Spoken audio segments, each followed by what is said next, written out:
I've always been investing for my whole life. I started buying, I bought my first stock. It was called the Dreyfus Fund when I was 11. My older brother was a stockbroker. So I learned at an early age to make sure that you have a diverse portfolio and to make sure that you spread your money out in a lot of different things than to make money while I sleep.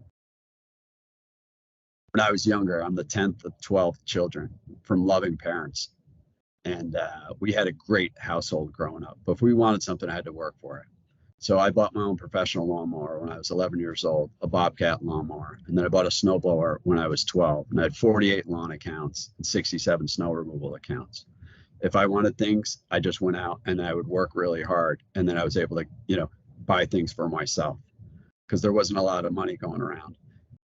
So since I own my own lawn business and snow removal business when I was a younger kid growing up and stuff, my best client was a German immigrant. His name is Mr. Rosner, and he owned a bunch of apartment complexes in and around where I grew up, and he was my best customer. So he always told me, Christopher, you must buy real estate. You got to get into real estate. I always wanted to, but I was traveling around a lot for my W-2 job. And once I got a sedentary lifestyle and a predictable schedule that I was just in one city in Los Angeles, I was able to start to invest in real estate. When I was a little kid, a teacher in our high school's brother was Chuck Howard, who was a producer for ABC Sports, and he introduced me to the world of sports. So after that, I wanted to be a live sports director, which I eventually became. I went to school at Emerson College for that craft, and then worked my way up throughout the industry I'm a live television director and freelance. And as a freelance person, I always had other investments coming in just in case the phone would stop ringing.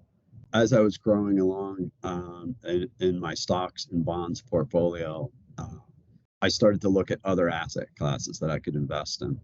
And I read about a self-directed IRA, and where you could basically use that money into different things outside of stocks and bonds. Since I already had a really healthy stock portfolio, I wanted to diversify into multifamily assets. I had left one of my employers and had a pretty significant 401k, and I moved that into a self-directed IRA with the Entrust Group and REMA, and at that I used that to invest in our multifamily apartment complexes.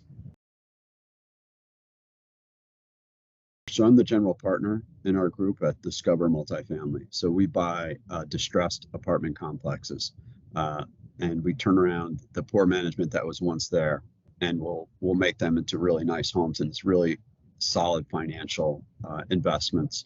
We give the quality of life for our residents. We make it way better than it was under the previous owner. We put security systems in with light systems, paint, everything's clean and family friendly, and we give our resident a great living experience. And if they have a great living experience, everything else will work out. We usually buy apartment complexes around 100 units or more for anywhere from $7 to $8 million up to $38 million and in between.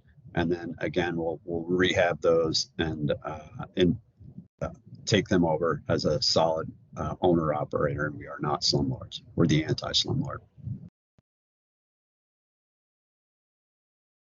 My financial goals are I had to have a diverse portfolio. So I own stocks, bonds, real estate, and I invest in a couple other businesses. And I'm also looking to invest in some movies and some film and TV work, which is a big part of my income stream. When one invests in television and film, it's a long view. It's not get rich quick.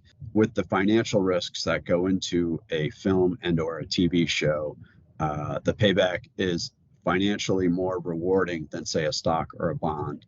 But there is risk there, because if it fails, then you're not paid back on that, the promise percentage. So the way we mitigate those risks is, you have certain stars and you do a lot of marketing, et cetera, to make sure that steps are taken to make sure that your shows and or TV films and or TV shows are a success. One of the great things about the Entrust Group is the people. REMA has just really been a blessing to me in taking the rules and regulations of investing through the self-directed IRA, through the Entrust Group, and made it more seamless, as opposed to the older way, the other way that I invest with my stockbrokers and financial advisors. It's usually emails and calls and things like this. With the self-directed IRA, there's some more forms and some more rules and regulations that I really had to learn, and really made that whole process really seamless, and has held my hand. And she made sure that I followed the rules to the letter, so we were in compliance with the federal rules and regulations. Every person who owns a small business and or a business should have a self-directed IRA, because they will be allowed to take those monies and invest in other businesses, loan it out.